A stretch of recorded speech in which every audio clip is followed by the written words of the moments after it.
let me have to introduce you our special guest, who is Dorottya Szikra, and we asked her to talk about a very special aspect of populism, meaning the populism and welfare state and social policy and such questions that I think we did not really talk about before.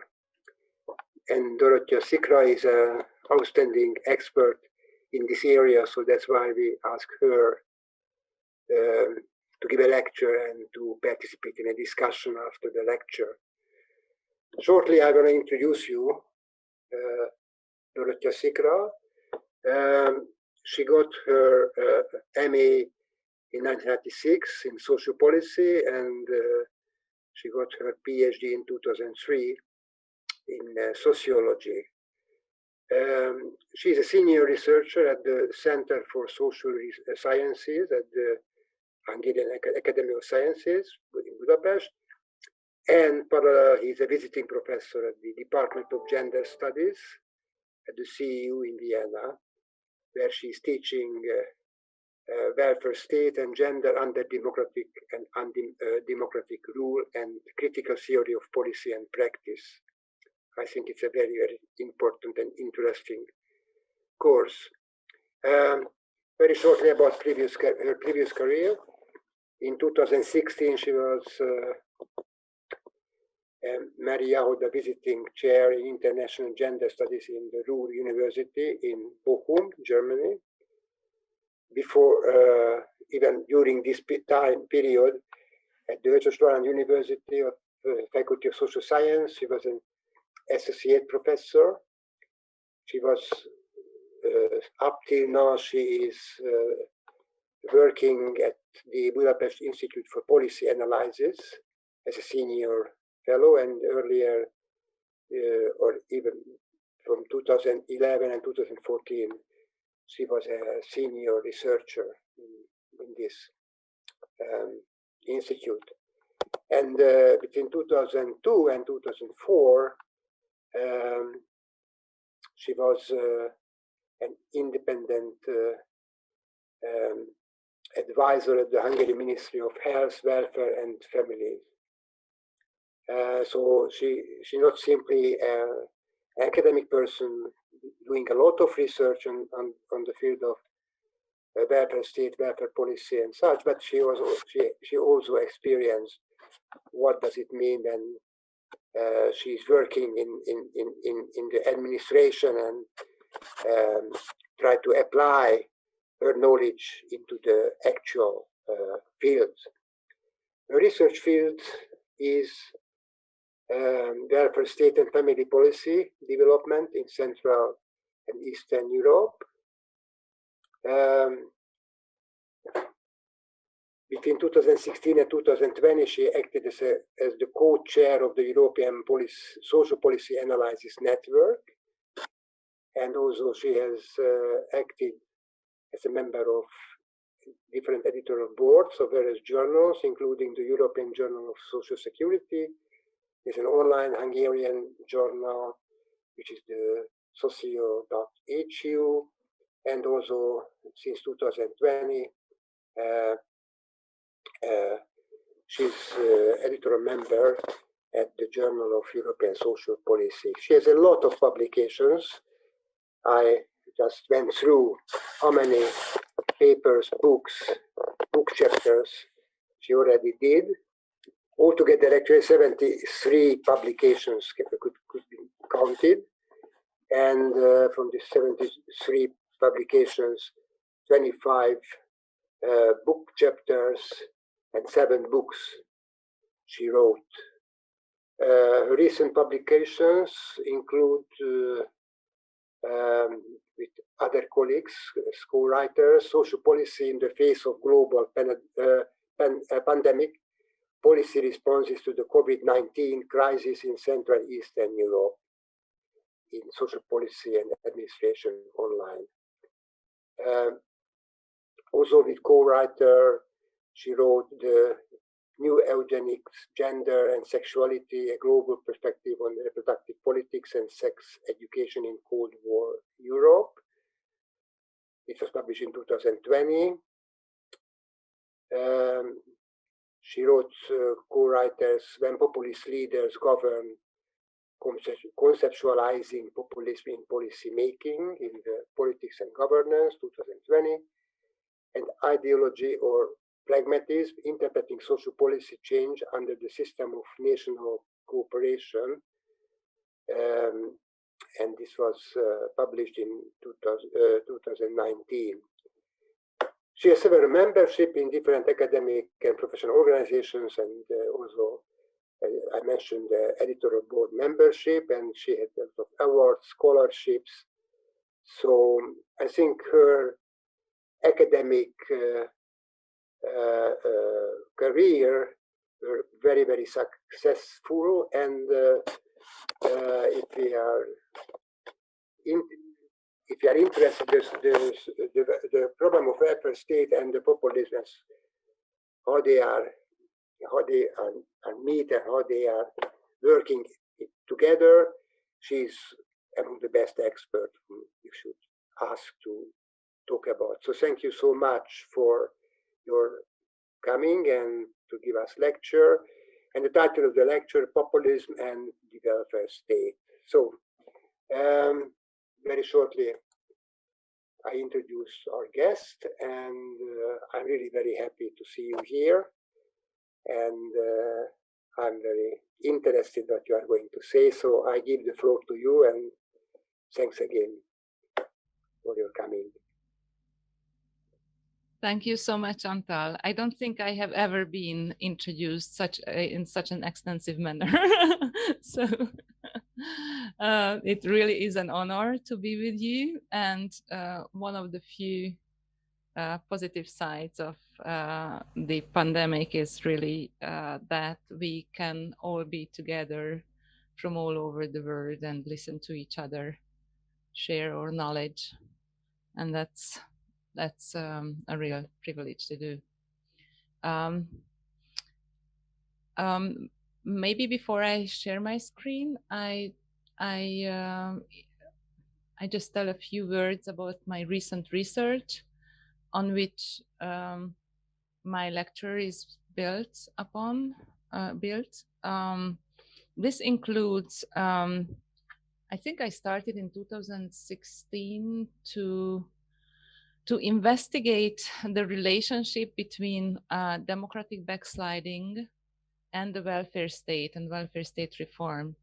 And what I started to do, with not much outcome actually yet, was to go into the details of social policy reforms in countries that experienced the building up of their democratic systems recently. That is, for instance, Eastern Europe, but not only. Turkey is a very good example. And then started to backslide, started to dismantle their democratic systems. So I became interested in what happens to the welfare state under democratic decline. And this question is not the same as to ask the question, what do authoritarian regimes, how do authoritarian regimes perform in terms of welfare? Because I think it's a different,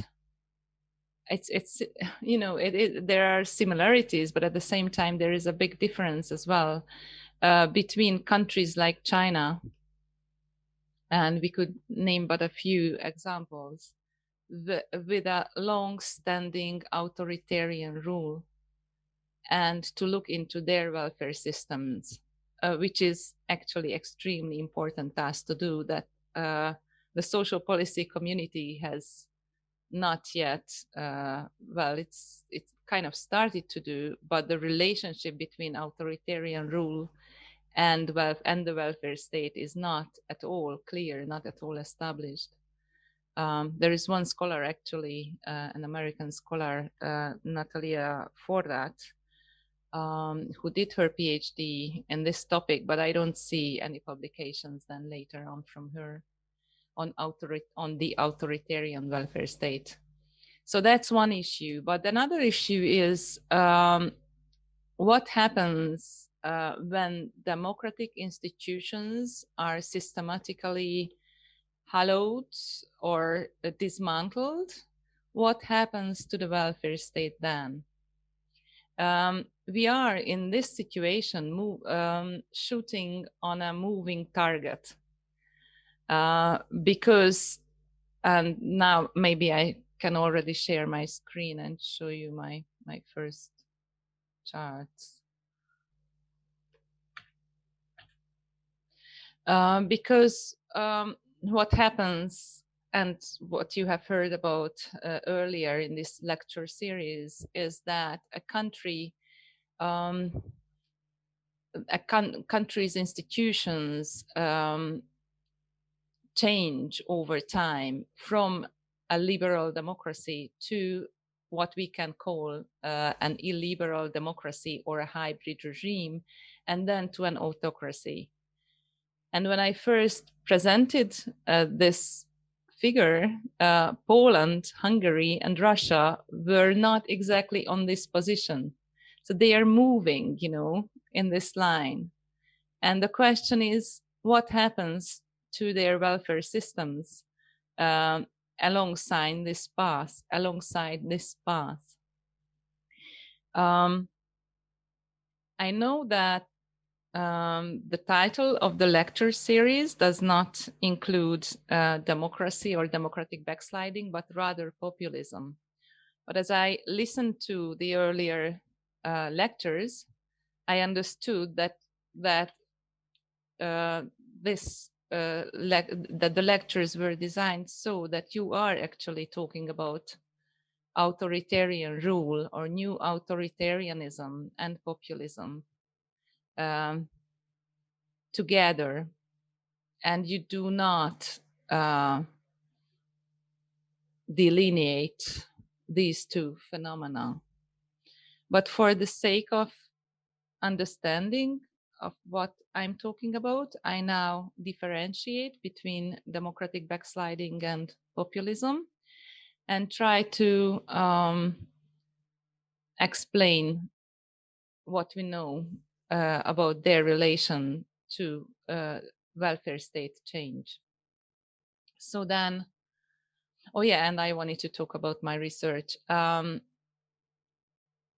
As I said, I piled up a lot of data about these countries. And then a Turkish scholar, Kerem Öktem, who wrote his PhD exactly on the topic of the relationship between democracy and democratic backsliding and the welfare state, he joined forces. So we already have some papers that we presented at conferences, and hopefully we will publish them at journals. And more recently, we applied for funding, CEU Democracy Institute and EUI and LSE and Bocconi for funding for a smaller research on populism and welfare reform under the pandemic. So let's hope that this research will become international, more international, and we'll have the opportunity to find out more than what I can tell you now. Now, first, welfare state and democracy. Mainstream welfare state literature, and this is what I was growing up with, and many of you, claims that citizenship rights evolved over the centuries upon each other. This is the theory of D.H. Marshall, who says, and many followed this idea, many scholars, who tells that first civil rights and then political rights, and then upon those were social rights established. It's quite logical, because once you let the working class into parliament, and once democratic debates and parliamentary democracy and then mass democracies develop, these lower classes and the working class primarily has then the opportunity to push for social policy reform on their own behalf. So the more you extend democracy, the more, you know, extensive social rights would become. So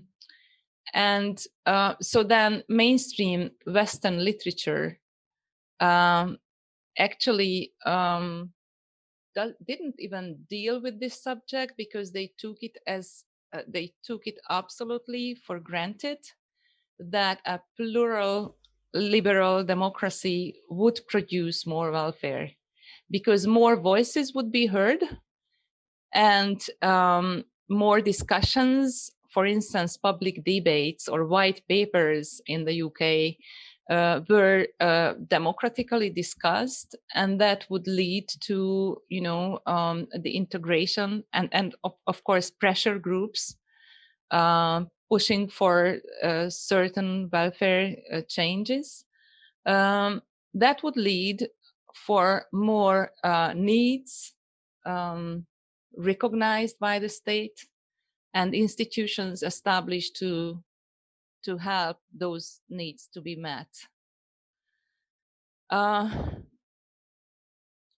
Probably the best or the most convincing author of this line of argument is Amartya Sen, who says that you probably, of course, know his famous work, but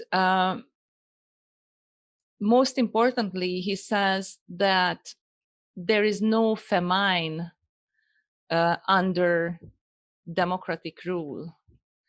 If there is free press, if there is a free discussion on the distribution of basic goods like flour or like wheat and other basic goods or water, then there is a less likelihood for famines to develop. That, of course, he treats famines not as natural disasters, but as something constructed by political elites, or fostered or prevented by political elites.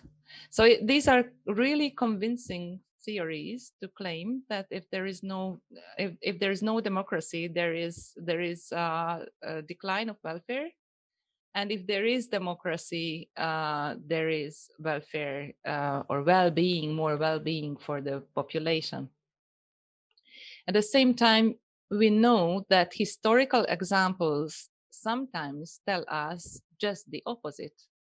Like, for instance, Nazi Germany or fascist Italy, the extension of various social programs, just like in Hungary or in Austria, were really striking. And also, under communism or state socialism, we can indeed talk about a vast extension of social rights. Hungary would be a prime example for that. In a kind of a deal between the political elites and the society that, on the one hand, you would not be politically active, on the other hand, your refrigerator would be full. So then these examples show us that there actually may be a reverse connection between democracy and the welfare state, whereby political elites in an autocratic country would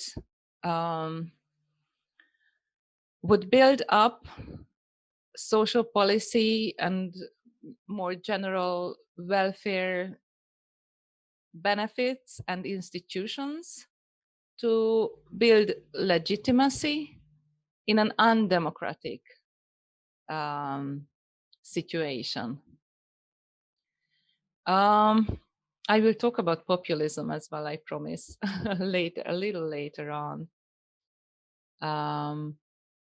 But first, I would like to mention one difficulty with research about populism, and that is it's not really quantifiable.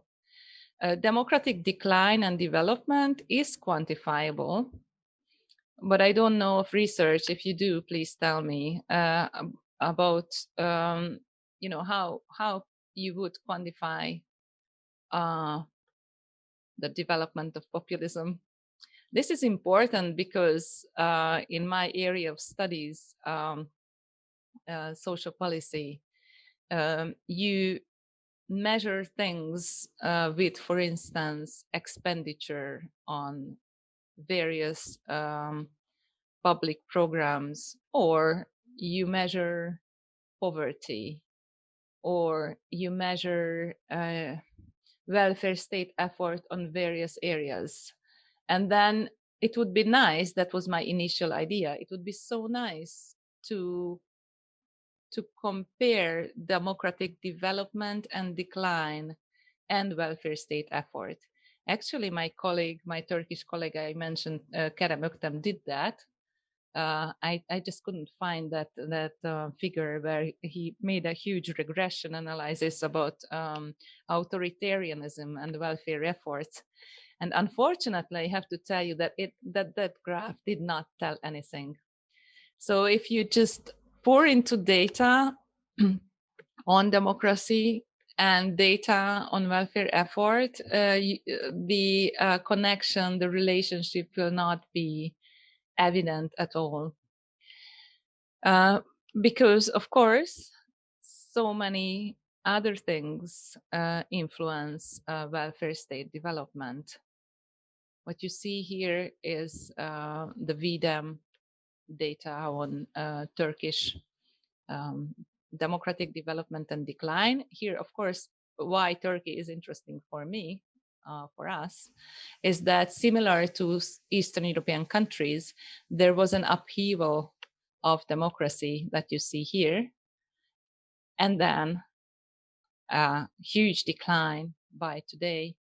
And what is, of course, especially interesting in Turkey is that this happened under the same rule, under Erdogan. Now I get to populism and social policy change. You got a very detailed definition of populism, so I will not go into details here. I just want to mention that in our paper with Attila Barta and Zsolt Boda, where we analyzed the possible policy consequences of populism, we differentiated between 3 dimensions of policy making, and that can very well be applied to social policy making as well. On the one hand, we were talking about the content of policies, and that's what you see here with green. Meaning, what do we mean by content? Which policy areas do populist governments prefer to expound, and which ones would be cut? That's one thing. Another one is, what is the direction of change? Are social policy changes equalizing, or are they increasing polarization of the society? Do they foster gender equality, or just the other way around? Who gets what? This is the who is eligible to what kind of benefits? And of course, what is the logics of redistribution? is it an expansion or an adoption of new universal benefits, meaning everyone in the country, regardless of their employment status, would receive that benefit? Or as the case is in Hungary very much, are benefits strongly linked to work record and employment? So that's the content, more or less. And then the second dimension would be that we depicted was procedures. So then the question we ask is, how are policies made and implemented? And here, what is the way in which social policy decisions are made and implemented? And of course, we contrast these under populism and under a liberal democracy. Normal, in big quotation marks, normal circumstances and populist, under populist and increasingly autocratic rule. And then, how are decisions made? Yeah, important features include the role of the constitutional court,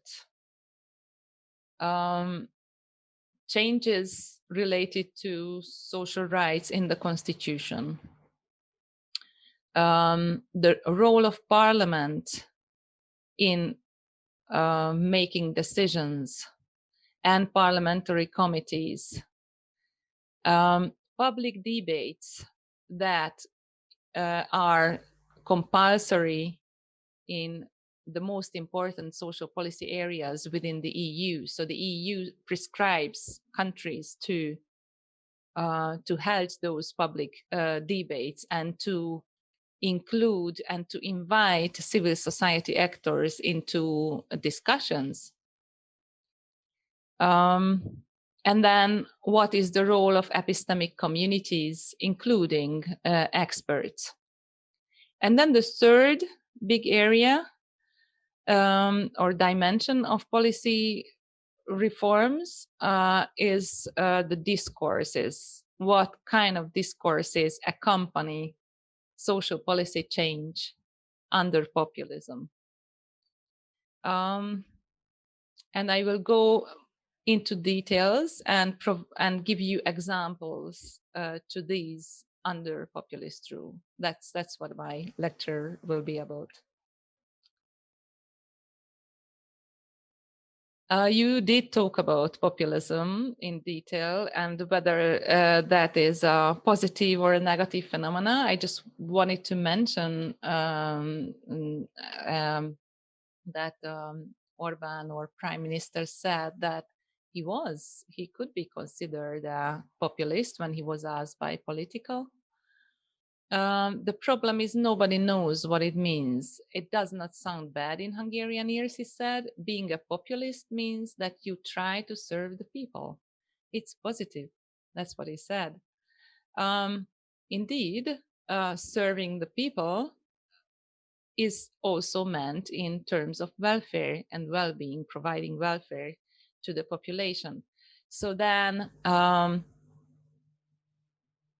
in theory, as well as you see in practice, in the understanding of a populist leader, actually welfare state development would be not in opposition with populist rule. Now, this is just a table of what I was just talking about. We listed the ideal, typical policy making features under liberal democracies.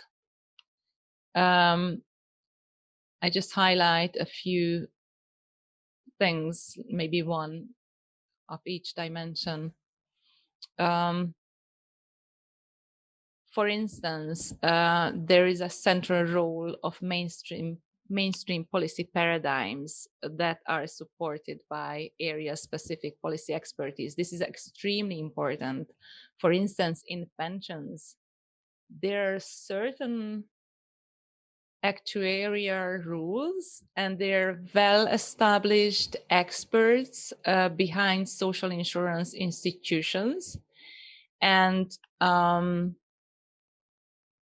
policy experts, and especially those involved in historical institutionalist analysis, they talk about the stickiness of pension systems. This is just one example.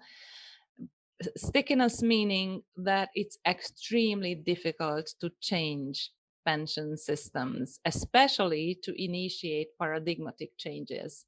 And of course, I will tell you about the Hungarian pension reform under Orbán, which was everything but slow and absolutely paradigmatic within a very short period of time. So if I may stick to this example for a moment, one notable social policy analyst compared pension systems to elephants. Elephants that learn very slowly and forget extremely slowly, and it's very difficult to guide them, you know, to, if they go that direction, it's extremely difficult to change them to go in another direction. So these are vast institutions, most of the welfare spending going to pensions in every single country. Yeah, just this was just one example. And then the policy process are constrained by formal and informal institutions, including, for instance, the Constitutional Court, and also various rules of tripartite negotiations, for instance, with the trade unions and with organizations of employers and civil society groups, and so on and so forth. And policy discourse. In a pluralist democracy, we assume that there are competing discourses about certain issues, including, for instance, family policy. That would be a very good example. And within that, various programs like maternity leave or family allowance, there are widespread discourses in the media about who should get what and why, and huge pressure on governments actually to expound the various areas of welfare. And then the populist policy making. I will go into this in detail, that's why I just skipped. Where I see a common ground between populism and democratic backsliding and how they relate to welfare is mainly procedural issues. Because, and maybe we can jump to procedures, because both populists and autocratic leaders negate institutionalized consultation and consensus seeking, and like to issue policy change from the top to the bottom without trying to negotiate. This is quite typical to populist leaders. Whereas, you know, they try to weaken within the EU, weaken these consultative bodies, or fill them, like in Poland or in Hungary, fill them with their own people. At the same time, they very much are into a direct communication with the people. This is my third bullet point here. So there is, for instance, in Hungary, this kind of semi-fake consultation with the people. But originally, when it was first initiated, it included genuine questions. Now they don't anymore. It's pure propaganda now. But still, the idea of consulting people and not doing these consultations with civil society actors representing various groups of society is a populist feature. Another example would be in Turkey,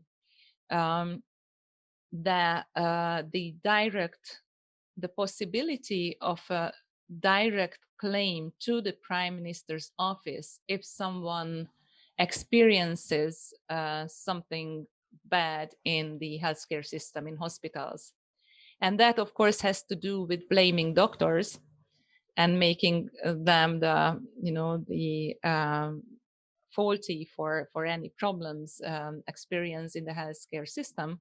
But it's very important that this flagship program in Turkey provides this opportunity for people. Interestingly enough, whereas when they initiate policy reform, they negate institutionalized consultation. Once the decisions are made, they are usually strongly institutionalized, more than under liberal democracies. For instance, constitutional guarantees are put in place, or in Hungary, the so-called cardinal acts that can only be changed with 2/3 majority, and that were earlier not used for social policy purposes. Now, social policy issues are included in these cardinal acts, like, for instance, the flat rate personal income tax and the tax allowance for families that cannot be changed by an ex-government. And then finally, there is in these regimes, in illiberal and populist regimes, a peculiar, interesting timing of the changes and an extremely fast tempo of implementation. And this has to do certainly with their possibility and willingness to avoid consultations, but also an idea of efficiency, to pushing through reforms that they really want and that they really believe in, and they find important. They just do not want anyone to stop them.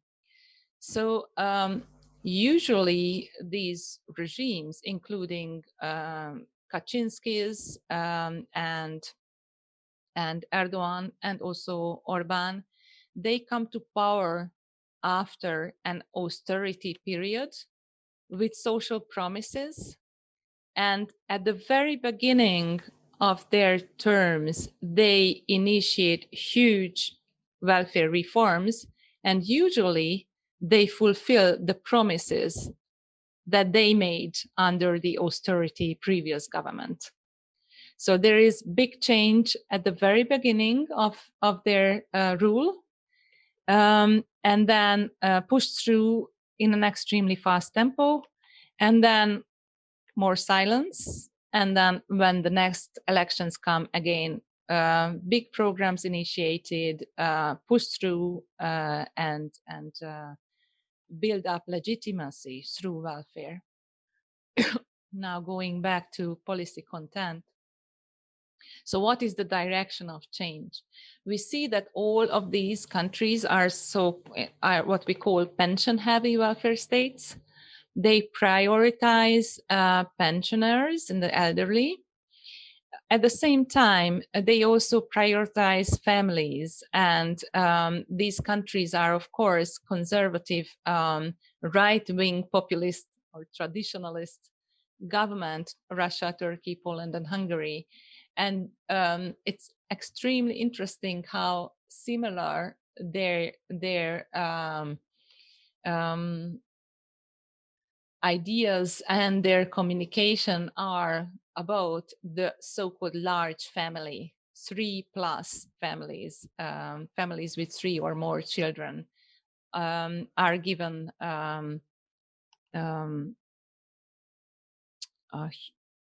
huge benefits, tax benefits, especially in Hungary and in Poland.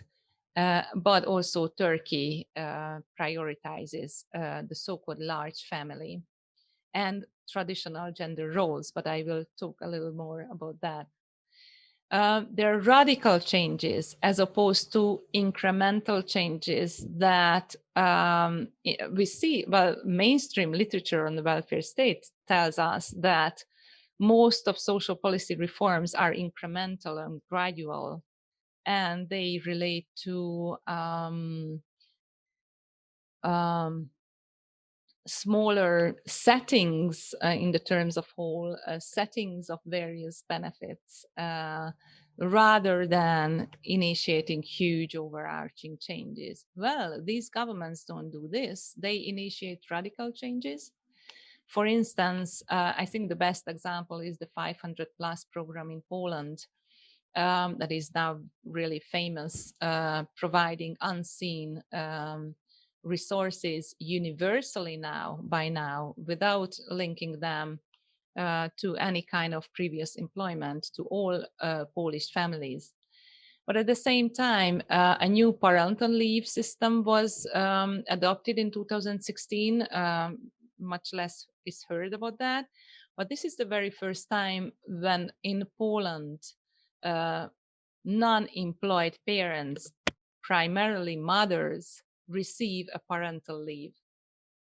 This huge change, it's an equalizing change. And this is why I was, putting that question mark to gender equality. This change is actually empowering women. And it's empowering the least privileged women the most. For instance, mothers who had to work in several shifts previously, they can just stay at home now because they receive money enough to be at home with their children instead of trying to find a nanny while they are working, because the nursery system was quite underdeveloped in Poland. Well, I have to add here as a footnote that the Polish government was criticized, has been constantly criticized by the liberal and left forces there for putting too much emphasis on cash transfers in 500+. And looking at recent data, I have to tell you that there has never ever been such a boost of childcare services in Poland as now under Kaczynski. So sorry to say, but actually the PiS government in Poland also cares about childcare institutions, not least with the help of EU funds. Another example is the healthcare reform in Turkey, when the so-called green card system that provides eligibility for primary and hospital care was extended to the precariat, to those with no stable employment or being unemployed or being out of all systems. That means that, in fact, healthcare services were made universal in Turkey under Erdogan. In Hungary, we can talk about, radical, huge changes to the pension system. I just mentioned them. You probably heard about some of these changes that the Hungarian government nationalized private pension funds. The that, you know, the money that was gathered since 1997, when the privatization of the pension system started, the money that was accumulated there was worth the 10% of the Hungarian GDP. And that was, you know, nationalized by the government, spent on various purposes, including actually the pension system, but not primarily on pension purposes, but rather to decrease government debt. That was a change I don't think that could ever happen under in a liberal democracy. So I treat that move dress rehearsal of the illiberal and populist regime. And there were radical tax reforms. Hungary, since 2011, when these reforms were made, has the highest personal income tax rate, if you can follow me.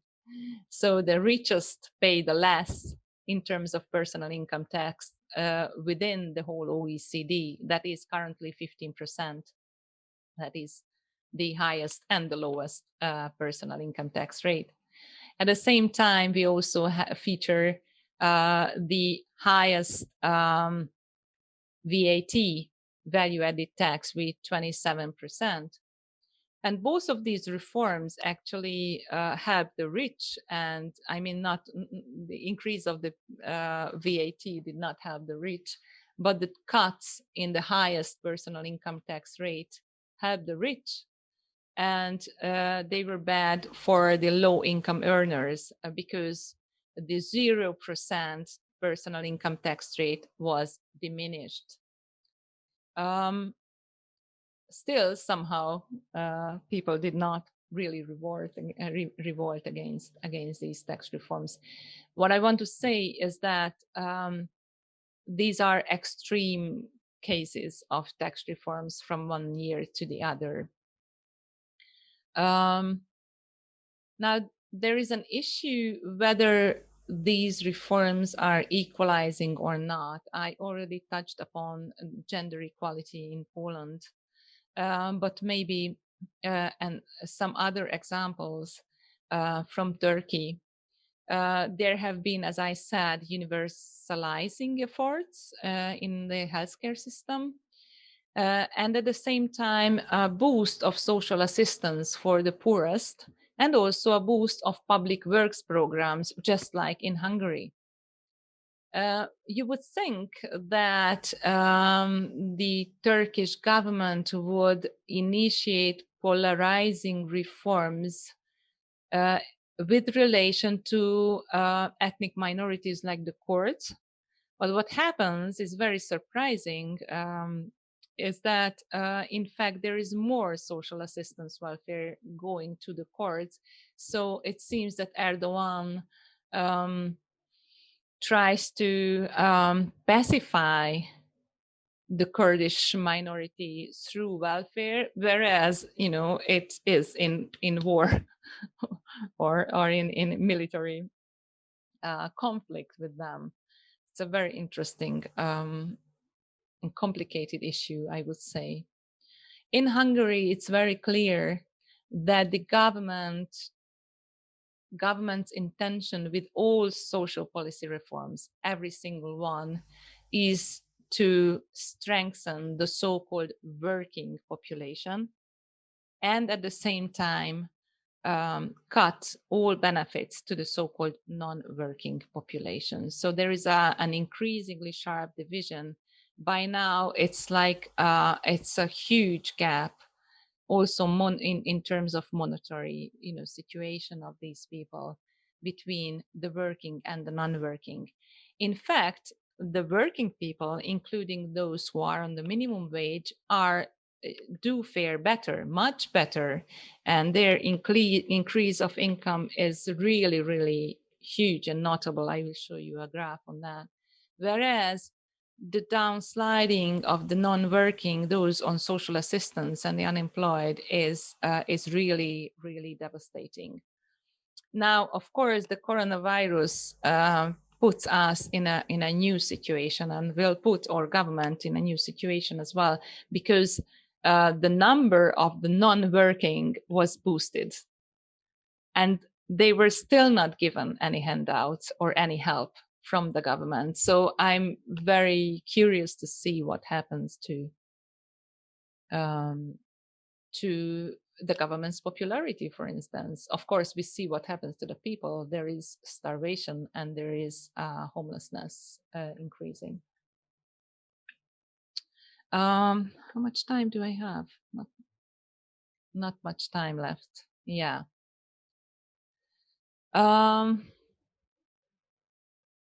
Discursive features, just a few words on that. As I said, all populist governments have a flagship program that are accompanied by extensive and very professional media campaigns. Huge campaigns on all sorts of media going on in an overwhelming way,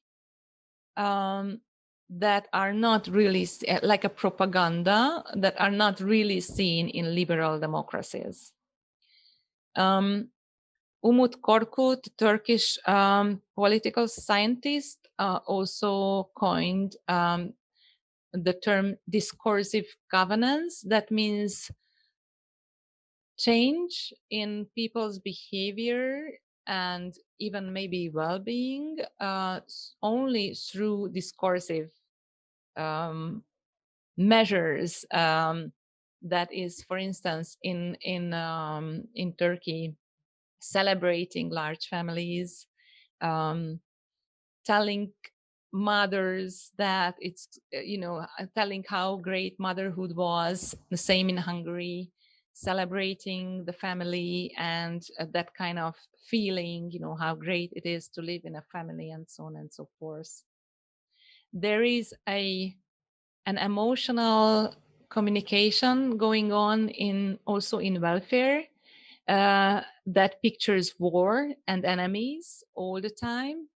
I give you a recent example of Russia, where Putin, I think in his January talk, was going on for a long time about the demographic crisis in Russia, and told that it was similar to the crisis Russia was under the Second World War.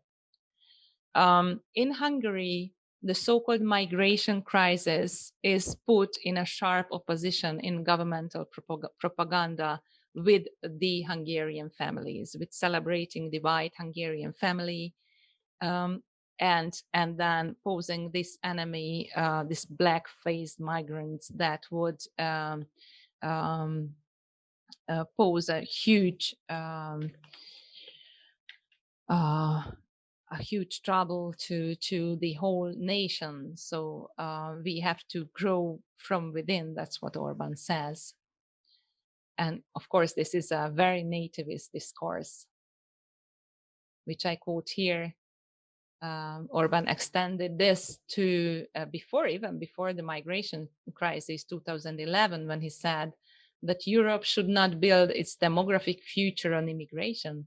Rather, societies should build themselves up without the help of outside forces. This is the iron law, he said. And then in the national consultation in 2018, we received the question, do you agree with the government that instead of allocating funds to immigration, we should support Hungarian families and those children yet to be born? So it's a very clear communication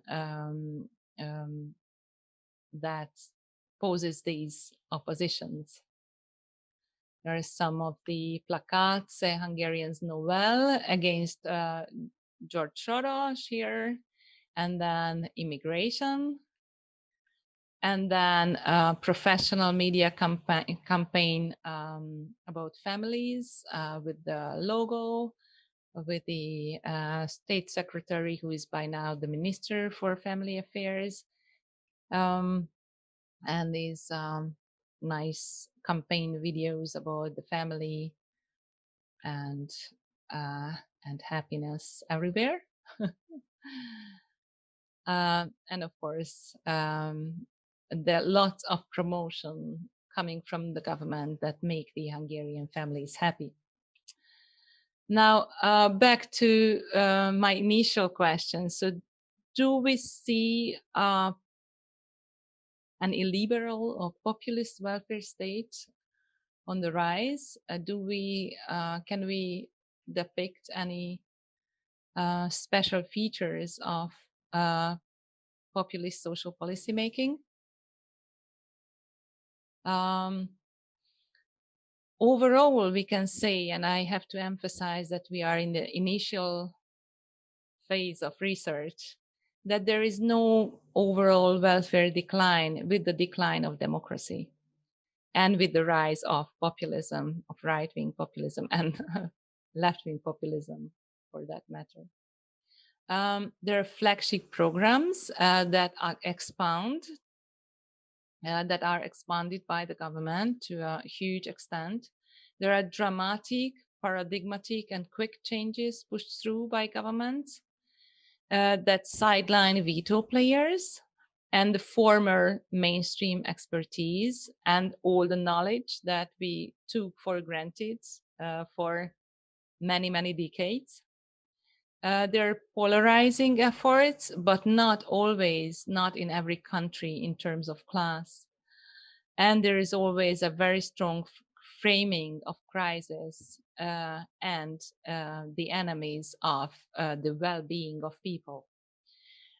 So I have to conclude, or nearly conclude, because I want to show a few graphs about the impact of these reforms.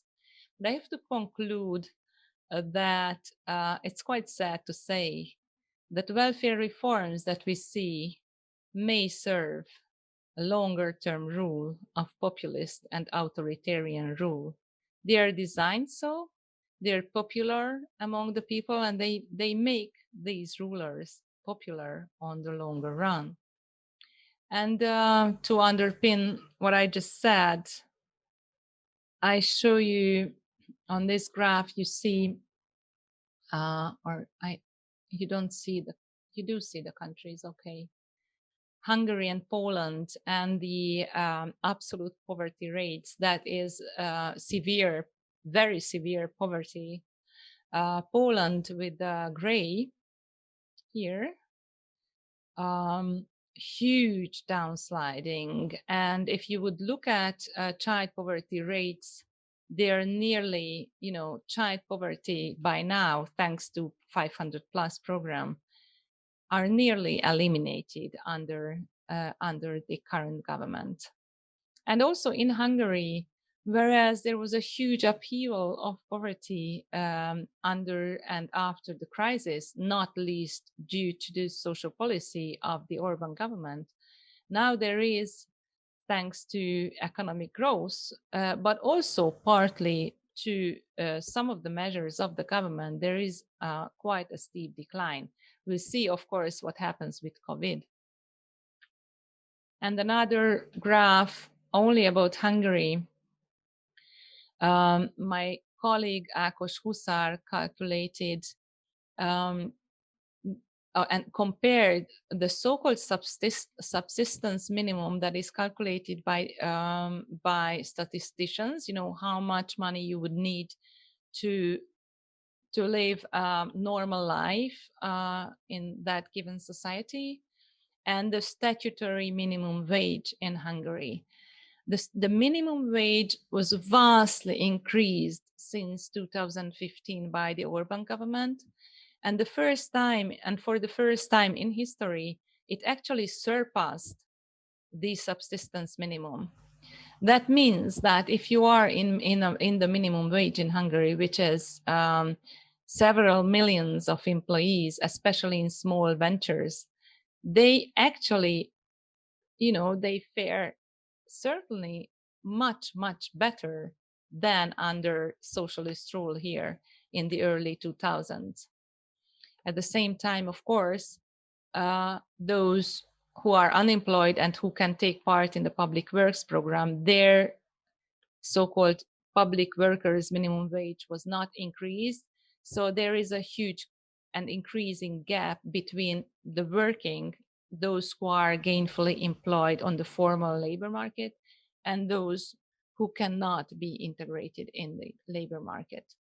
So this, I think this graph shows powerfully both the policy intentions of the Orban government, genuine populist government, and also the impact that it has made, that under economic upheaval, and when there are more people employed, there are much more people who actually get more. And also in terms of social policy that is strongly linked to employment, they receive, there is a boost in their benefits as well. So this may explain the popularity of the Orban government as well. And of course, a big question, what happens under COVID.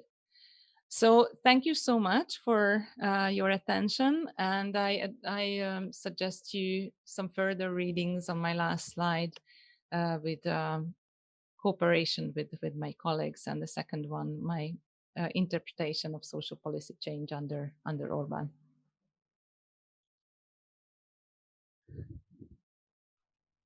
Thank you very much for this great lecture and this very well-argued concept how the quality of the welfare system in a country could be ruled by the democratic liberal democracy, but also by the right-wing populism. So both case there are very strong connection between in the welfare measures, but maybe behind there are different initiatives what motivate the different decisions. Now there is an open discussion, and we can ask or we can raise comments or ask questions to the lecturer, to Dorottya. So it's up to you. Just to start the discussion, I have a dilemma, or I am very curious about your opinion. So you mentioned how strongly in the focus of the Hungarian social policy concept about the welfare system, and you mentioned that there are priorities, and one priority is the family. What is quite clear. A lot of people criticize this concept, arguing that this is nothing else than a demographic nationalism. So that if a regime puts the emphasis of nationalism and the national interest and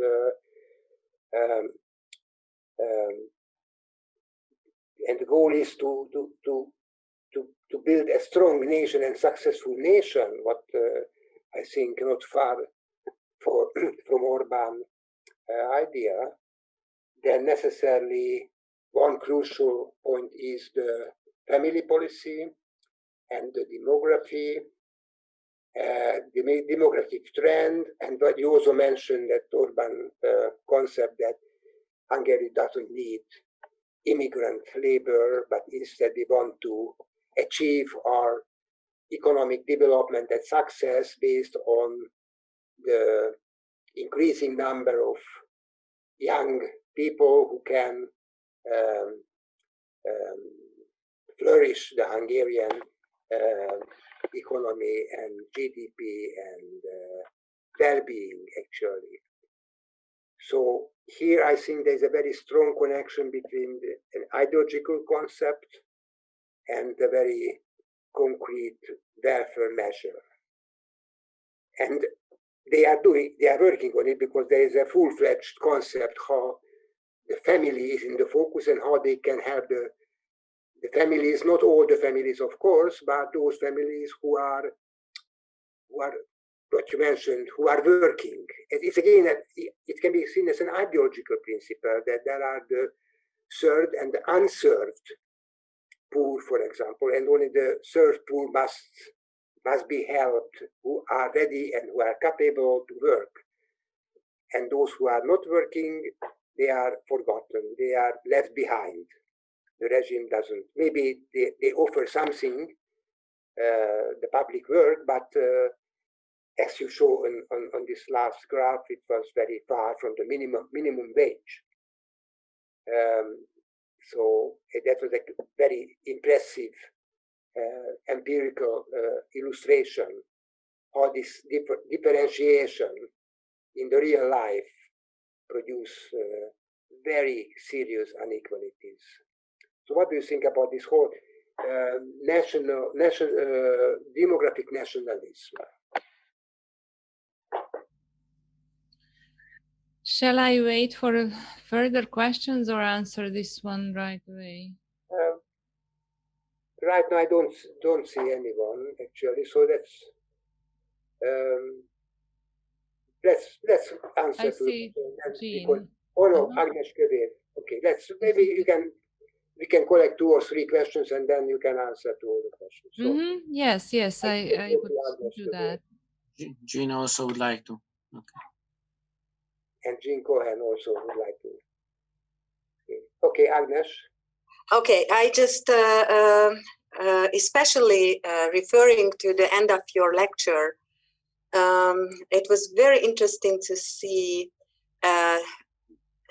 unfolding a kind of new social contract between the leading elite and the majority of the population, especially the working population, which very much, this social contract reminds me on the Kadar regime's social contract, where people actually just gave up their political rights and gave up their right to control power and participate and be part of the whole regime in a very active citizen way. And this is very similar right now, as far as I can see. So in this new contract, this social stratum, who are benefited by the regime, actually gives us their, in a certain sense, their political rights and their right to control the regime and so on and so on. And as an equivalent, they receive a lot of benefits, but on the other hand, contrary to the Kadar regime, in this system, the very marginalized social groups and minorities are not benefited of the regime, so they are totally excluded. For instance, Roma population, unemployed population, as you mentioned. Meanwhile, during the Kadar regime, somehow the whole system was much more equalized, and their strivings were this kind of, just extending social benefits and social rights to the most or the poorest part of the society. So somehow this kind of comparison doesn't work perfectly, but I think it reminds a little bit, or I don't know. What do you think about that? I see a lot of differences, but at the same time, I see a lot of commonalities or similarities between the two regimes. And unfortunately, I have to tell that that regime survived for 40 years. So it's not a good prediction for us now. Okay. Dorottya, you want to answer to the two first question or the first block, or because there are two more? I can listen to the other ones. Okay. Yes, to Jean. Then let's start with Jean. Jean, go ahead.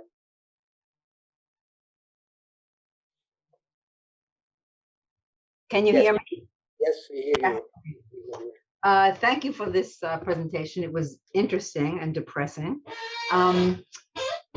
So, I mean, clearly the playbook is to go for output legitimacy, pretend that it's democratic legitimacy, so because we're embodying the people and we are supposedly carrying out their deep general will, but of course it's not democratic or I would say liberal. I'm not happy with the concept of a liberal democracy, but anyway, it's stressing output legitimacy, and of course it's an ethno-nationalist family policy. I was curious about something regarding the gender issue, because the issue of gender and populism is very important, understudied, and quite central, not unlike the issue of gender and fascism earlier. So you said that that there is this so-called pro-family, of course, a conception of the family, but a policy in favor of a certain conception of the family, which is obviously patriarchal, traditionalist, many children, etc., and only for those who qualify as the people, I presume, namely the right kinds of Hungarians. But we also, and you said, that the social supports that women get, sorry for the feminists, they like them. I mean, this is something that, of course, feminists have known for a long time. For example, the wonderful social policies for women in France were all done from a kind of nativist perspective to increase the French population, etc. And so what I was curious about is, you mentioned, however, that there are childcare institutions. And I don't know what you mean by that, because I don't really know about Hungary and Poland. Are there, like in France, for example, there are crèches. And so the idea is, yes, after the war, they want a more population, but the policies enabled women to have children if they wanted them, but they also enabled them to go to work and put the children at a very young age into a daycare center. So that's not a male supremacist policy. That's not pro one conception of the family, because there is no the family. I obviously, you get my drift. So I'm wondering, obviously in Poland, you ban abortion. This is not good news. We know what that means, but I actually don't know. And I'm curious about what other kind of child care institutions there are they enabling for women to make those choices? The bad old days of under communism, where women had the double burden. Yeah, you got a quality work and job, but you had to do all the work at home because these were sexist societies. That's not a model one would want to go back to. But I'm wondering, okay, so that's just that one issue about the gender dimension of this. And I also don't know how much Orban plays the kind of macho. Many other of these leaders do. As we know, but I don't know how much Orban indulges in that. Certainly, Erdogan is even worth discussing. So, it's an interesting dimension of this populist trajectory, not least of its analogies, but they're just analogies, because I don't think populism is fascism, but the analogies are there. So I'll stop there. Thank you, Jim. András? I'm mute. Well, there's going to be too many questions for. Oh, that's okay. I will link them. Szikra. Okay, I'll make mine really simple. I really liked this presentation very much, but it also, especially because it challenges what one tends to think, and I think you mean it this way. You mean it as a critique also of simplistic views on the anti or the liberal or the anti-populist side, and I was very interested in that. So two questions which I think follow from this. One, that there is in the literature now a trend to deny that populism is linked to a single type of economic paradigm and policy. I think Kenneth Roberts has argued this most clearly, but I think others have as well, economic populism. And it seems to me that your argument seems to suggest that yes, if you want to have an ideal-typic version of that, yes, that is true. What you're describing is not economic populism in the sense of Juan Perón or some other, for example, Mexican in the epoch of Cardenas. And nevertheless, you seem to be saying that an important dimension of this populism cannot and does not do without, right? In other words, even if it is not classical in that old way, it nevertheless recovers an important dimension of this. Of course, it would be interesting to see if it is always true, but even Roberts argued that Alberto Fujimori, in a third stage, did move in a direction which is like what you're describing. In other words, in the second stage, he was indeed neoliberal, but in the third stage, he began to mix these historical paradigms. So that's the first question. I know, I'm sorry I made it too long. I wanted to make it short, so I'll make the second question really short. Does your presentation involve a critique of the previous period? I was, for quite a long time, very skeptical about the economic paradigm of the previous period, which was carried out by successive dominant parties in Hungary. You haven't said anything about it. And yet, when you mentioned the issue of pension privatization and the reversal of that, not only did you imply that the populist policy, if you can call it that, has some egalitarian aspects and indeed had some success for reducing poverty rates, but also the implication that the thing that was done in '97, I never understood really why that was done, why Hungarian socialists follow the ideas of Augusto Pinochet, for example, right? I just didn't understand. Now, of course, in the US, we have a mixed system for at least academics, but on the whole, even in the US, we have a public pension system primarily. To go in that other direction was, of course, a fundamental mistake. And of course, it prepares the ground for what you describe, right? So does your presentation also imply a critique of the neoliberal epoch in the Hungarian transition? I think Agnes agrees with me. I can see it on her face.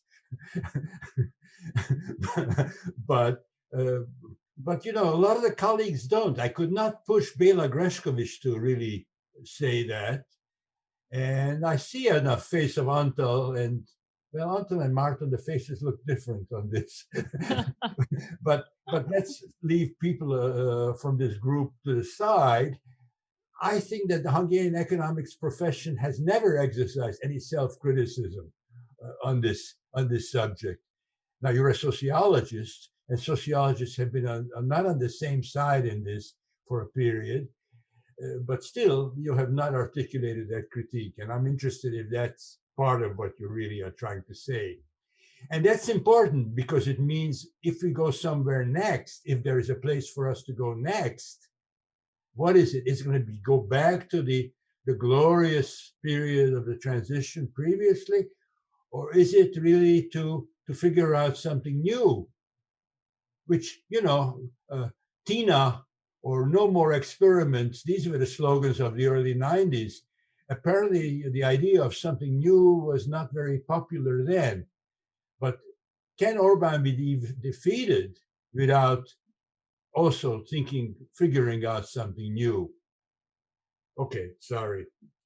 Thanks for the short question. I'm so sorry. One thing leads to another. I liked it a lot. Yeah, maybe let's start then backwards, because this is extremely important, what you and András just mentioned. Indeed, the greatest critique of neoliberal regime is Orban's success, I would say. And I do see a huge importance of his economic and social policies in how different they are from the previous government. I do see a lot there that makes him successful. Although it's probably, a very complicated issue. And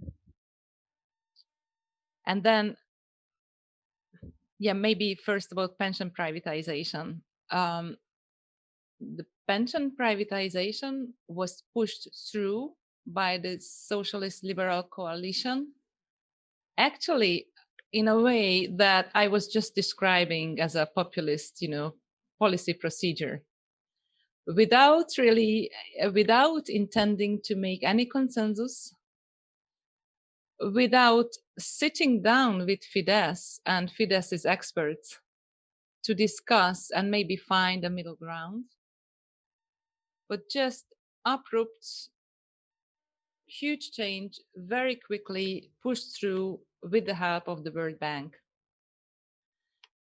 And throughout the process, the Ministry of Welfare itself was sidelined, a whole ministry and the minister, and the governance of the pension reform, the pension privatization, was taken over by the Minister of Finance.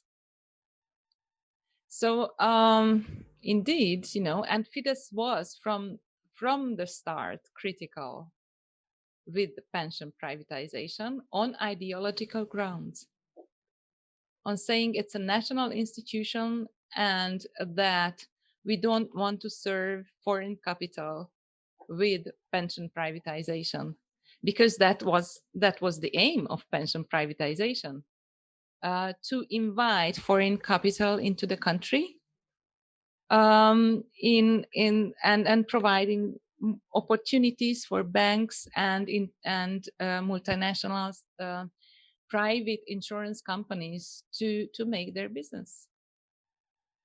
So so sorry to say, but once Fidesz had the opportunity to reverse this process, I don't think they really wanted to reverse it right away.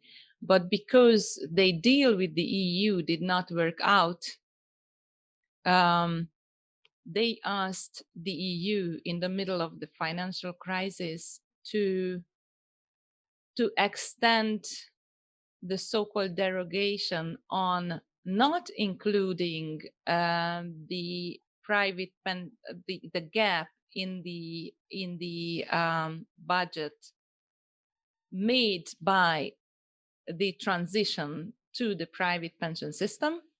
So we asked, alongside with other countries, for a derogation in that, and we did not receive it. That means that we couldn't meet the Maastricht criteria that Orban wanted to meet at all costs. And that's when, they decided to first take over one yearly pension contributions to the private pension funds, and then a few months later, probably because they didn't see much opposition to that, go further on and decide upon the nationalization of private pension funds. Extremely sad stories on both sides, actually. I was outraged and at the time of the privatization, and did not enter a private pension fund myself. But I was very much outraged by this process when the Hungarian state, the government, actually blackmailed the Hungarian population, the members of the private pension funds, and said that if they were not going to the public pension system, they would lose their public pensions, not only the private ones.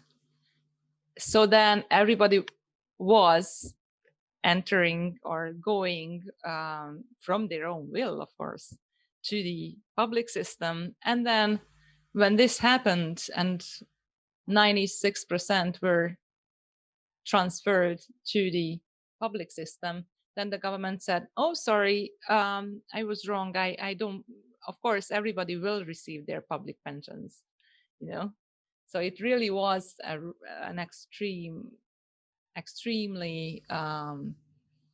it was a blackmailing process, which I think deeply undermines the trust in the state and in the welfare state in particular. So that's about the pension system. Sorry, I just love this topic. But also, you know, it's very important to see how populists, including Kaczynski, build upon the neoliberal policies of previous governments and you know, and pose those governments and those restrictions that happened in the 1990s and the 2000s as their antithesis. And they're now, you know, the how to say, the saviors of the nation, also in terms of welfare and growth. So then going on to Kádár, maybe. I also had the impression already 2012-13 that Orbán's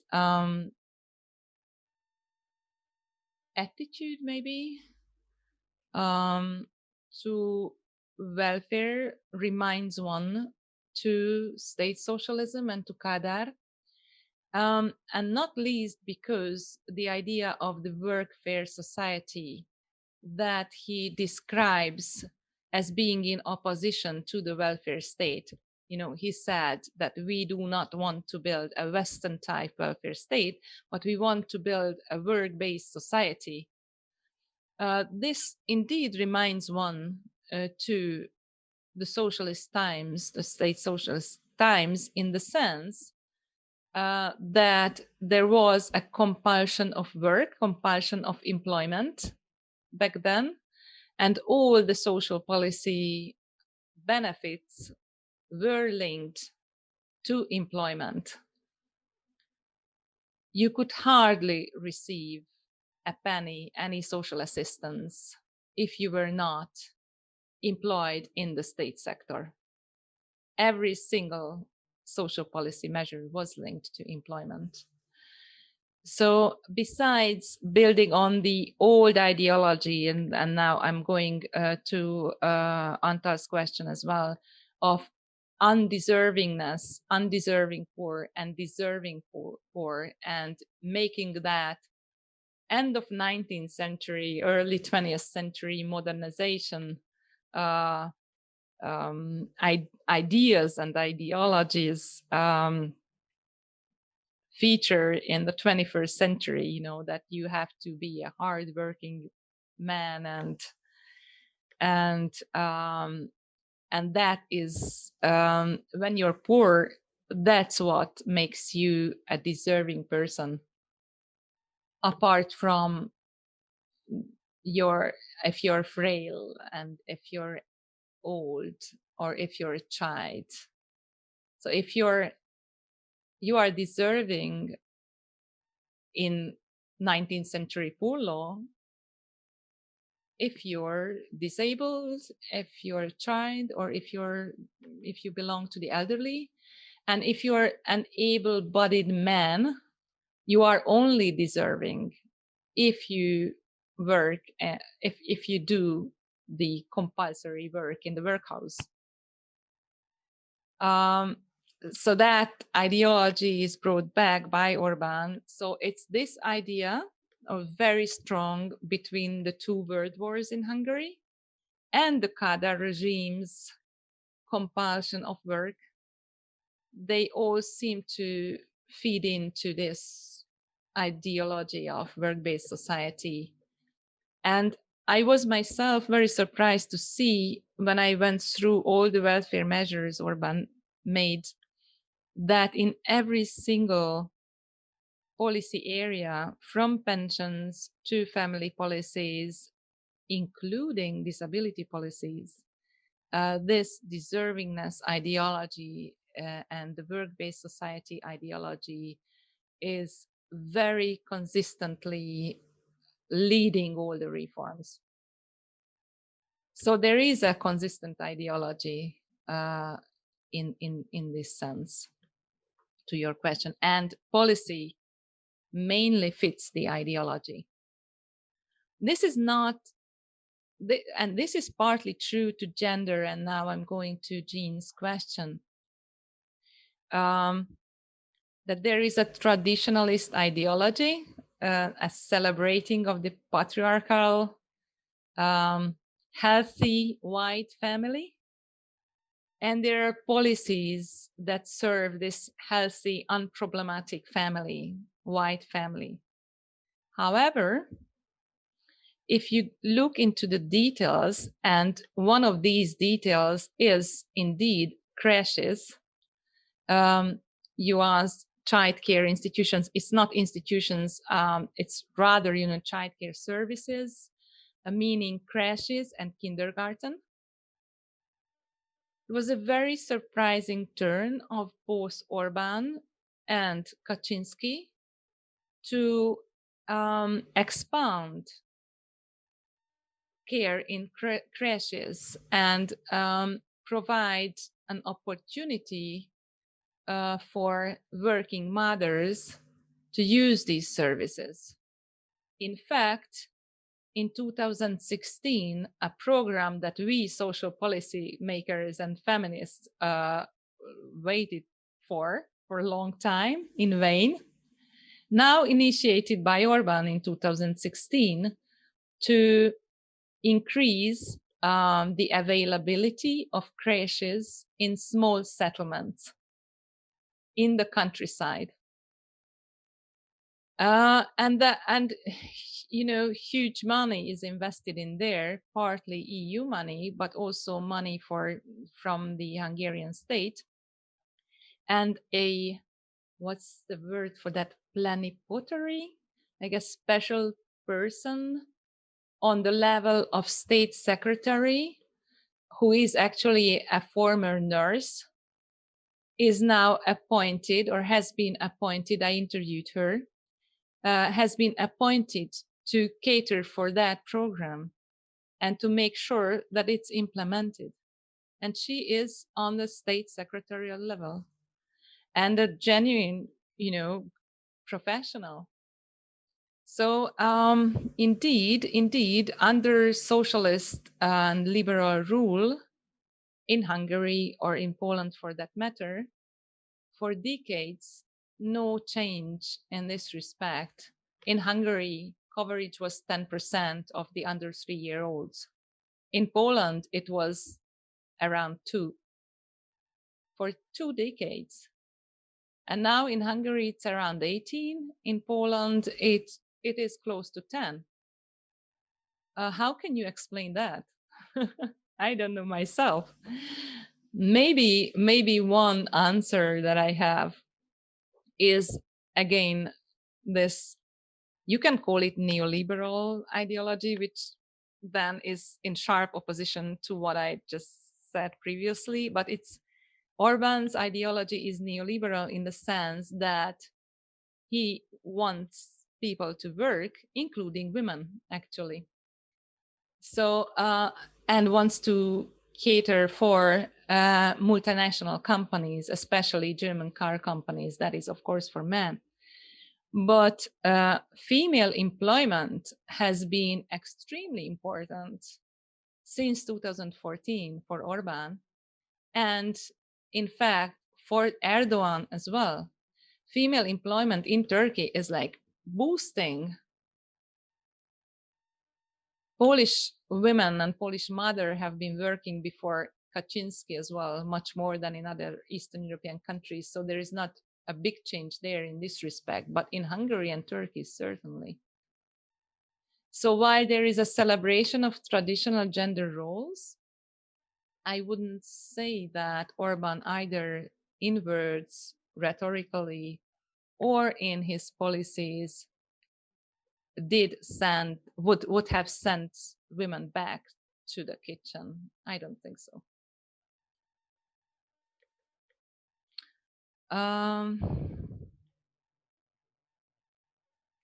I think I answered most of the questions. Good. So the floor is open for others to join to the discussion.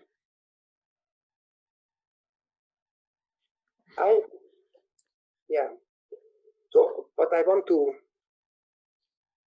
say is that I think your conclusion was, I think, a little bit simplified. When you argued that the graph, which was really impressive, and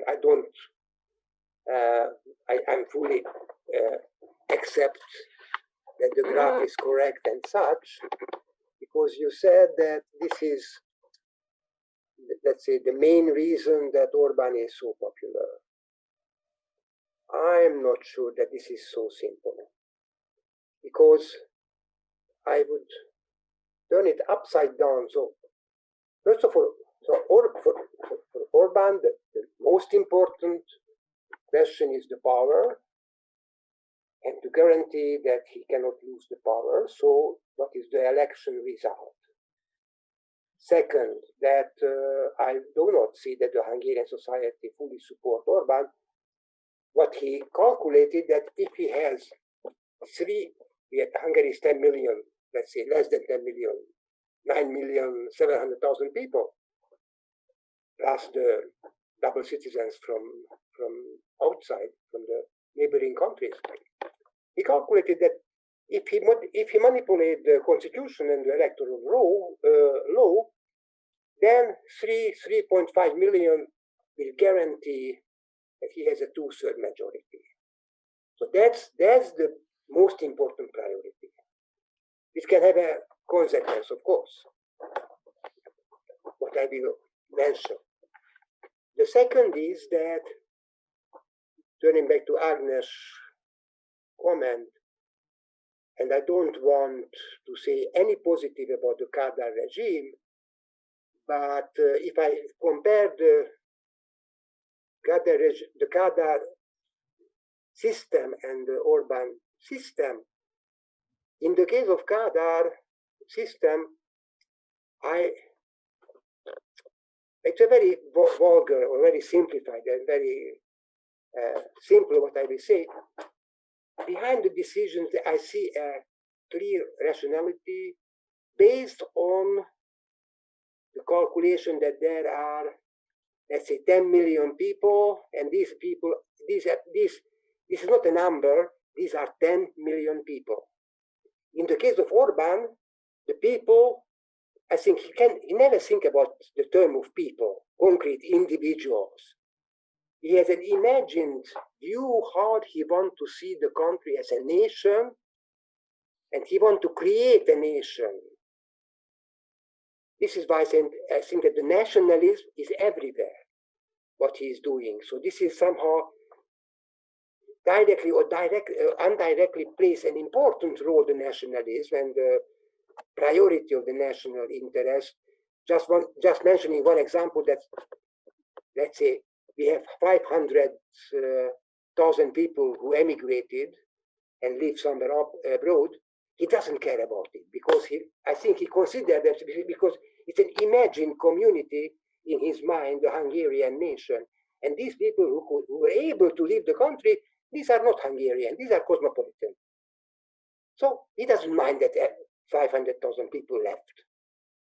What he's doing is to create a stable potential voters, and he has a vision. Who are these people? White males who are working, have a job, who are able to save money, who are Christian, very important, who are Christian, and that has an effect on the welfare policy. That's why I think that this demographic nationalism is a very, very interesting description what they are doing. And here comes another thing what you mentioned, that the welfare policy is something which is very slowly can be changed. You mentioned this, and I think it's absolutely right.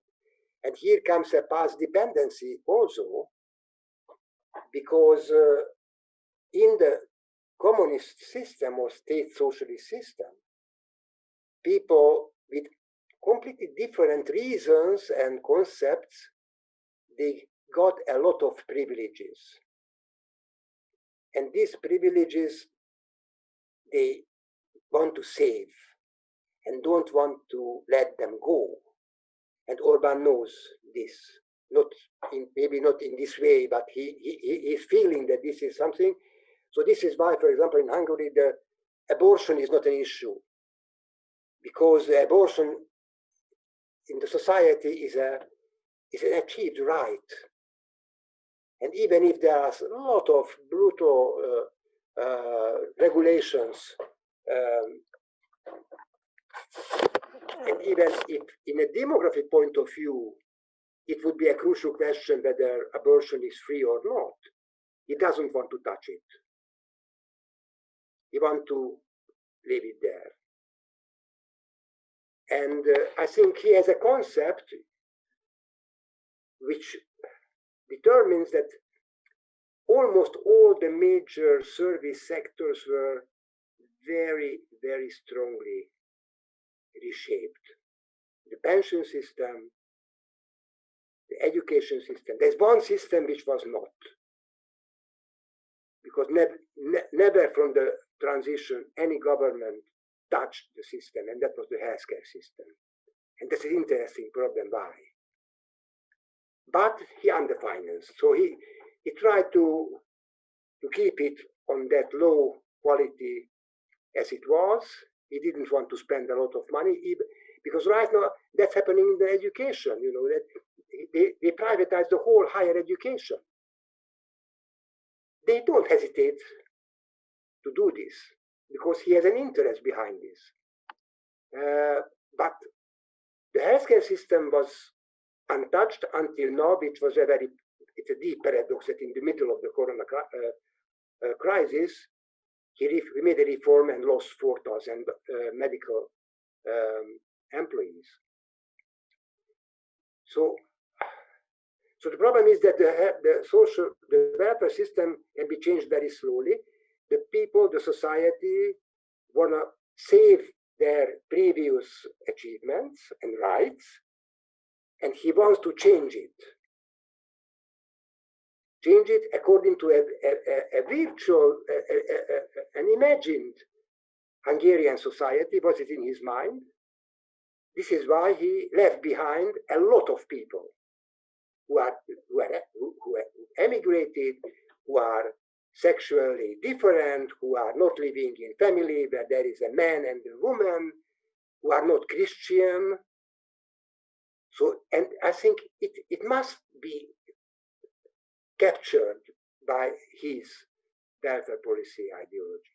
Don't you think so? This was a long question as well, and complicated.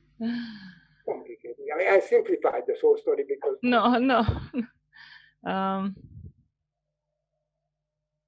Well, maybe I would refer back to Agnes's idea about a new social contract between the elites and the majority of society. I do see that evolving. I do see that happening. But of course, more research is there to be done to understand that. And then what Antal referred to, those masses who would be left behind, why do they vote for Orbán? And that is a big question. they don't vote. They Orbán had 3 million votes. may I answer?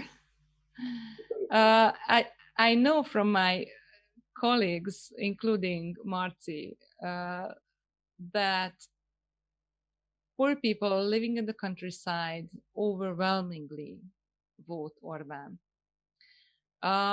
So why is this happening? Certainly, there is an importance of nationalist discourse, and this is why I was talking about discursive governance. And there's a huge importance of this demographic nationalism, also in terms of discourse, and nationalism in itself, in terms of building a belonging, a feeling of belonging. And I can also refer to my colleagues, including Imre Kovács, who did research about integration of Hungarian society currently, and they see these lowest the people who are really very poor, integrated to the local societies through the public work system, but these researchers do see some kind of integration and some kind of dignity of these people built up through public works that we as policy analysts consider a humiliating and absolutely stupid construction, wasteful construction. People in the countryside without any work prospects see it not only as a positive thing happening to them because they receive more money than they used to receive from social assistance, but also because they feel being integrated into the locality, some kind of strange integration that actually also includes political integration. Kristóf Szombathy has a wonderful book on this, just came out recently, that analyzes exactly this issue in detail. So, yeah, and also Erdogan. I wouldn't like to talk about only Hungary all the time. This is why I was trying to bring in other examples, because in such comparative perspective we can really understand what is happening in our country, and the notion itself, or the mechanisms of populist governance you cannot unfold only from the Hungarian example. But what we see Erdogan doing, and also Orbán in his own way, is to catering for and looking into the situation of the precariat of people who have no stable employment, who are struggling. And this actually includes in Hungary also the Roma, or at least some of the Roma minority, who also found the public works program a positive thing happening to them, integrating them into the non-Roma society, or at least having some kind of connection with the majority of society. But Erdogan did invest a lot in active labor market policies, and as I said, in terms of healthcare, in integrating poor people into mainstream society. And I didn't say that these policies, economic and social policies, would be the prime reason or the prime driver of people voting Orbán. And I didn't even say that the election system that we have in Hungary would be at all fair or anything like that. I was just saying that these policies do play an important role in all of these regimes, in keeping them going, in being elected, and in being there on the midterm, and maybe, unfortunately, on the longer run as well. So any attempt to tackle these regimes have to face the failures of previous governments, and these failures include neoliberal social policies and economic policies, and not being sensitive enough to the situation of those on minimum wage and below.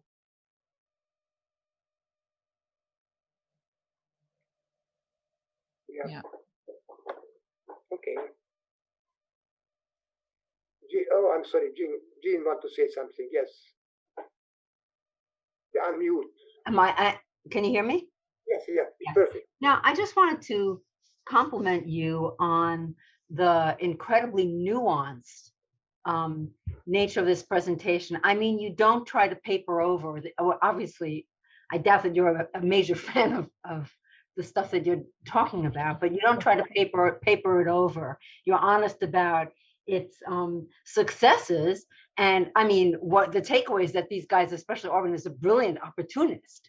It's not that he's wed to any particular ideology, although he uses some ideologies, which is actually typical of populism. But he's able to, I don't know for how long, paper over the tensions and the contradictions between a macho, patriarchal conception of the family and then policies that actually are enabling for women to make choices and to survive on their own, not under the foot of a male head of household, so-called, and also with this the producerism, as opposed to actually what you just described, at least some policies for those who are out of work or the precariat, and you know, the older welfare states were all producers. I mean, all the social policies were tied to labor, unfortunately, which didn't help women, or in America, African Americans, who their jobs were never included. Women's work, and they work, was never included, obviously. But so I think that it's very nuanced,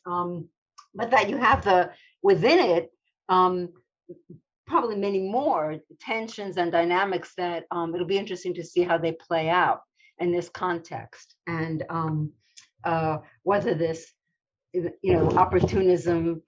I mean, how long the ability to deliver the goods and output legitimacy will be able to trump demands for, you know, participation. So I wanted to thank you for the nuanced and sophisticated presentation.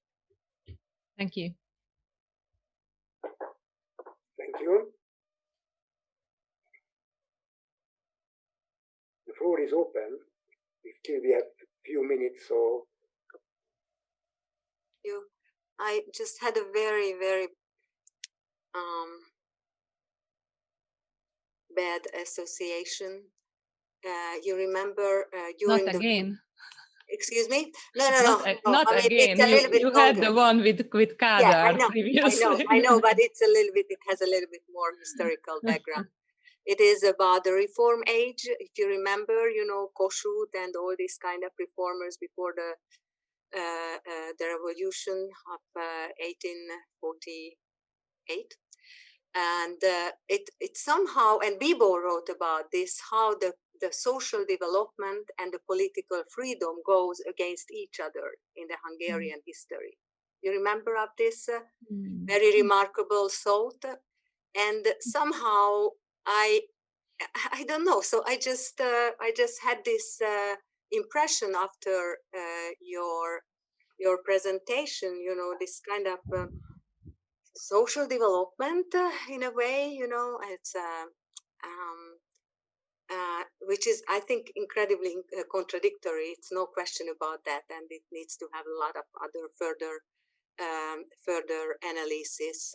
But definitely, it is true. There are some visible successes of the regime, but at the same time, it is accompanied by an incredible restriction of political freedom, you know? So this is something that is, I think, unbearable and reminds me very much of this kind of, you know, as far as I remember, Bibo wrote about that as a kind of national tragedy, you know? I don't exactly remember in one of what of his writings, but he clearly told these two things, you know, political freedom and social development has to be linked together in a progressive way. So they have to come together and not against each other. So somehow this fate, so-called, you know, in quotation, of course, or maybe Orban just recognized that that is the only way to keep up their political power, to give, to provide more social security in the country, especially contrary to the neoliberal regimes before 2010.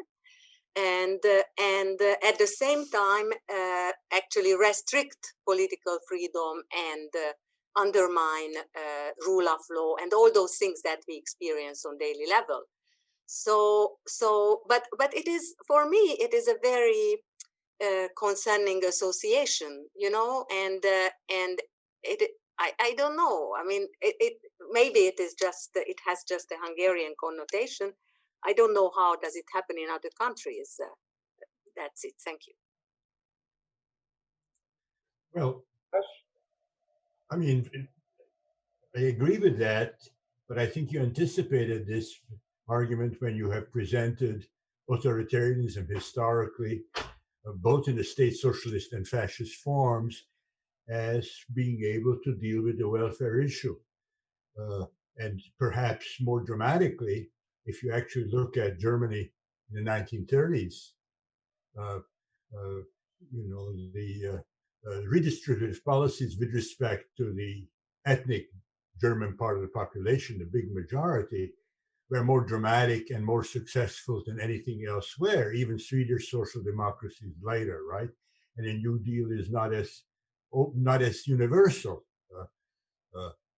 even in terms of the nationally preferred part of the population. Fortunately, I want to say the converse doesn't apply. It does not mean that those of us who are interested in political freedom are wedded to economic liberalism.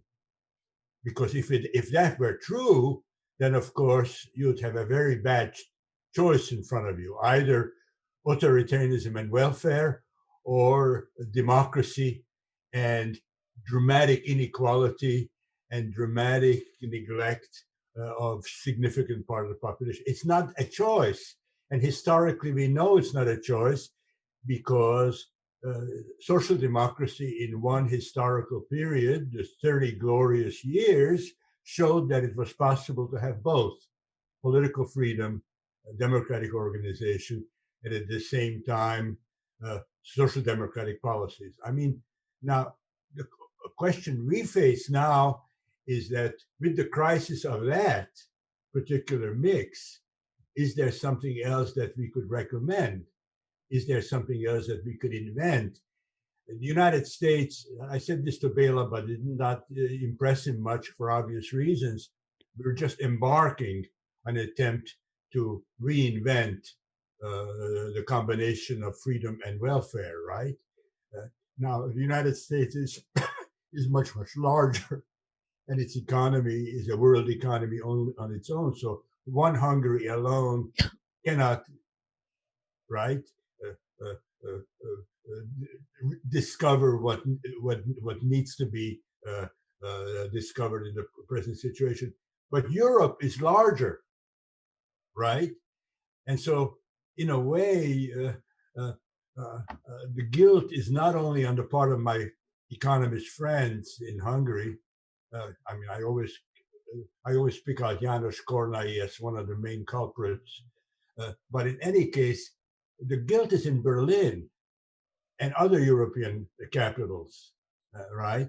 And to an important extent, what was done in this period, even by the Socialist Party in Hungary, was under constraint, under pressure. I don't say that anybody from the EU, this is your field of expertise, obviously.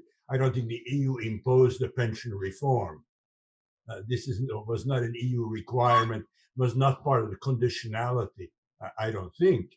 Although I could be wrong, because I can see on your face, I'm reading faces because that's how the Zoom works. I'm reading your face and you say, well, maybe there was an EU role. That's what your face seems to be saying. In any case, the EU must change for Hungary to be able to change. And I think that this is a part of what the Hungarian professions can do, is to tell the Europeans that this is a disaster, not just for us, but will be for everybody if it continues in this way. Not just Denmark, not just Greece, and not just Portugal and Spain and Italy significantly affected.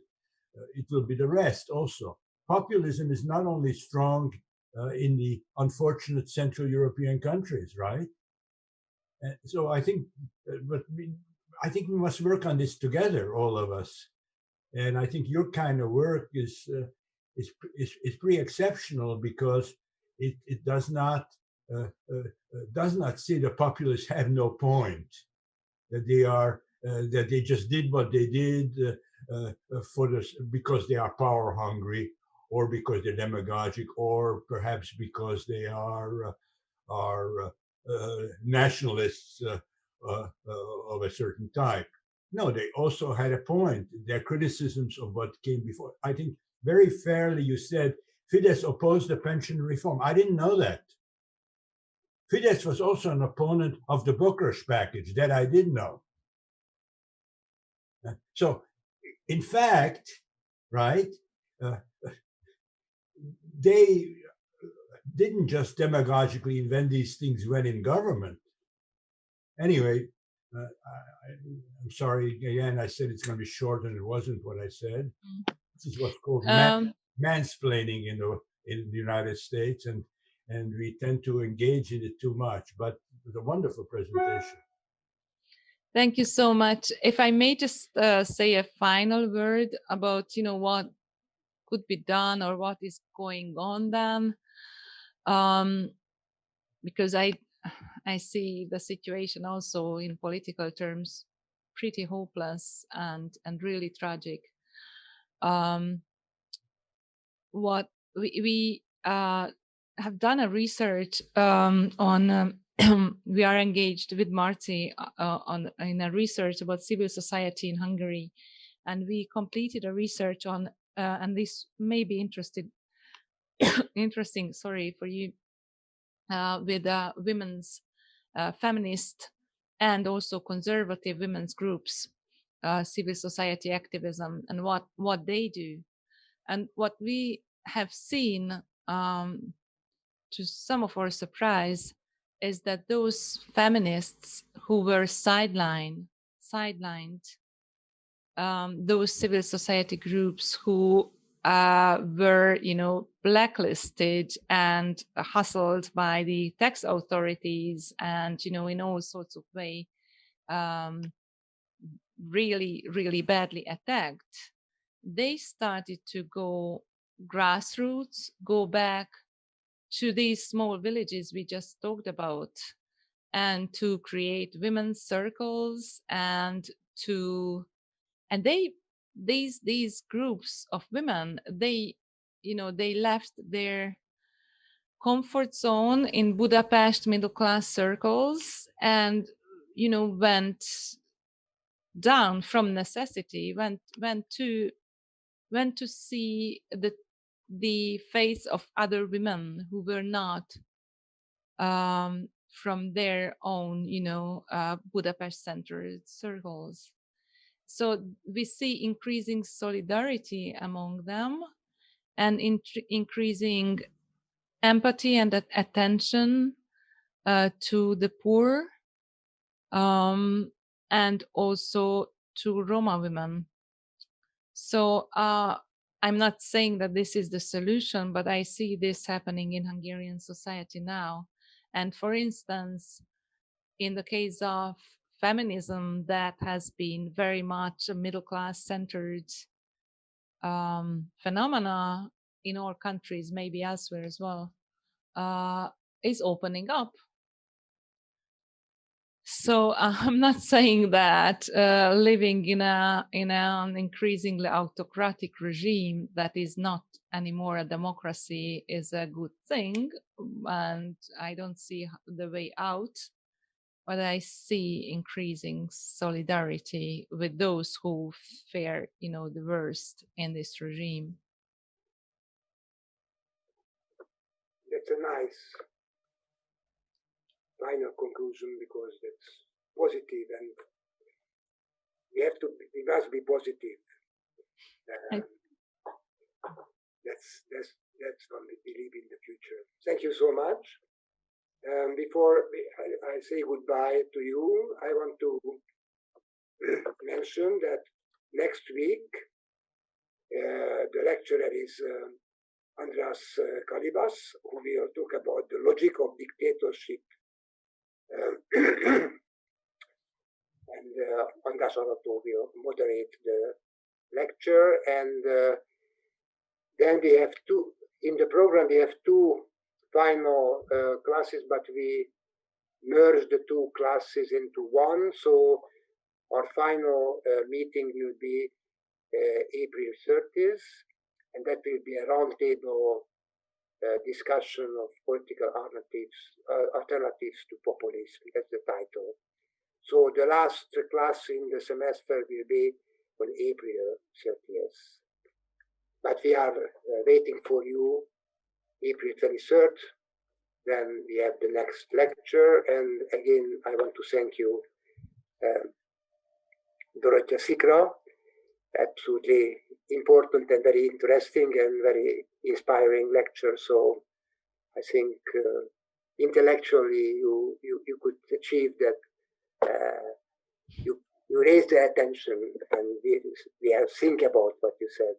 Very important. That's very important. Yeah, thanks a lot. I just want to remind everybody that we record these lectures, and that people can listen to this wonderful presentation, and Bila Breshkovich's great presentation, and all the others online. And Udita Chakravarti is kind enough to do all this for us, and I would encourage people certainly to listen to this presentation.